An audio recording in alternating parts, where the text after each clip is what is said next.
saya dari Fakultas Teknik, jurusan Teknik Industri dengan NPM 10070216031 akan mempresentasikan hasil tugas akhir saya yang berjudul Rancangan Perbaikan Kualitas Layanan menggunakan Gap Analysis, Importance Performance Analysis, dan Quality Function Deployment. Studi kasus pada PT Bonli Cipta Sejahtera.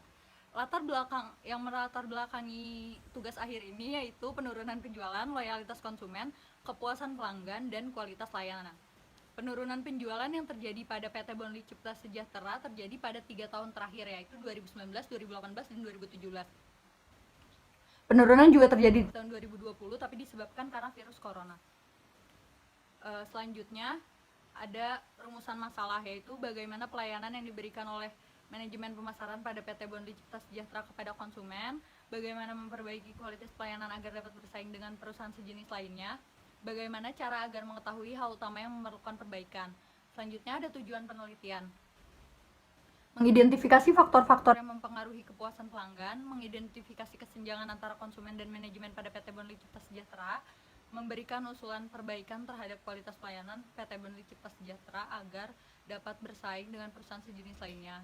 Selanjutnya ada batasan masalah, yaitu yang pertama, objek yang menjadi fokus penelitian hanya pada PT Bonli Cipta Sejahtera. Yang kedua, target penelitian ini adalah konsumen dan manajemen pemasaran pada PT Bonli Cipta Sejahtera.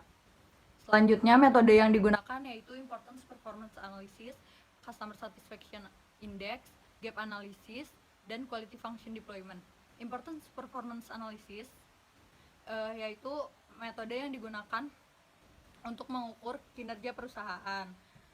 Untuk Customer Satisfaction Index di alat yang digunakan untuk mengukur kepuasan pelanggan. Gap Analysis untuk menghitung kesenjangan antara pelayanan yang diberikan oleh perusahaan dan kepuasan pelanggan. Selanjutnya ada Quality Function Deployment yang digunakan untuk menerjemahkan keinginan pelanggan terhadap pelayanan yang diberikan oleh Inacookies.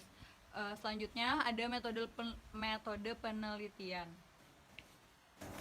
Yang pertama yaitu studi lapangan yang dilakukan pada PT Bonli Cipta Sejahtera dengan melakukan observasi dan wawancara.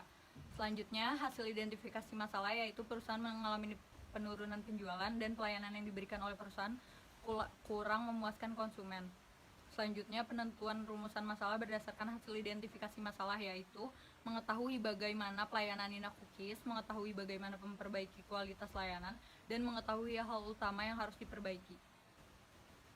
Selanjutnya penentuan tujuan penelitian berdasarkan rumusan masalah, yaitu mengidentifikasi kesenjangan antara konsumen dan manajemen, memberikan usulan perbaikan kualitas layanan, dan mengidentifikasi masalah utama yang memerlukan perbaikan. Lalu selanjutnya melakukan identifikasi variabel apa yang digunakan. Selanjutnya melakukan pengumpulan data yang diawali dengan membuat kuesioner pretest dan melakukan penyebaran kuesioner pretest kepada 33 responden. Selanjutnya dilakukan uji validitas kuesioner pretest, dan jika kuesioner valid dilanjutkan ke uji reliabilitas. Jika tidak valid, mengeluarkan variabel yang tidak valid. Setelah melakukan uji reliabilitas, dilakukan penyebaran kuesioner sebenarnya kepada 389 responden. Jika tidak reliable, maka diulang dari pembuatan kuesioner pretest. Setelah pengolahan data, yaitu pengolahan menggunakan IPA. Setelah pengumpulan data, yaitu pengolahan menggunakan IPA, CSI, Gap Analysis, dan KFD. Selanjutnya kesimpulan dan saran, dan selesai. Selanjutnya ada pembahasan pengolahan data, uji validitas dari 389 responden, untuk kuesioner kepentingan dan kinerja, kuesionernya valid dan valid. Untuk uji kecukupan data, untuk kinerja dan kepentingan, kuesioner cukup. Selanjutnya ada hasil Importance Performance Analysis. Hasil dari IPA menunjukkan ada 7 atribut yang memerlukan perbaikan sesegera mungkin. Dari hasil CSI yaitu, lalu hasil gap analysis menunjukkan bahwa antara kinerja dan harapan menunjukkan gap negatif yang dimana seluruh atribut memerlukan perbaikan. Selanjutnya hasil quality function deployment yaitu menunjukkan bahwa yang memerlukan perbaikan paling utama yaitu memperketat training karyawan baru. Selanjutnya, kesimpulan. Layanan pada Inakukis belum maksimal berdasarkan hasil gap yang menunjukkan bahwa seluruh atribut mendapatkan hasil negatif, sehingga kualitas pelayanan pada Inakukis memerlukan perbaikan.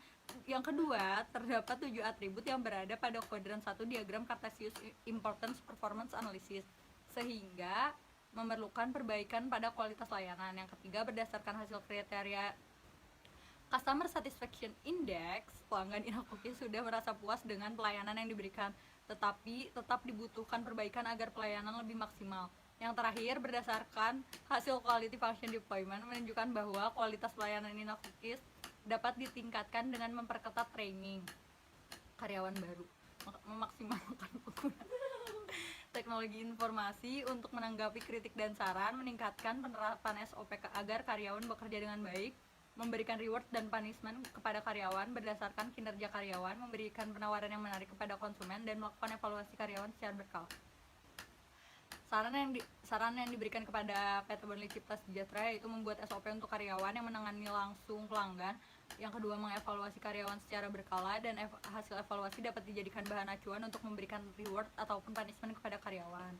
Selanjutnya, memaksimalkan teknologi informasi seperti menyediakan call center yang selalu tersedia untuk menerima keluhan pelanggan. Yang keempat, memberikan penawaran yang menarik kepada pelanggan seperti diskon dan paket bundling yang lebih murah dibandingkan membeli produk dengan harga satuan.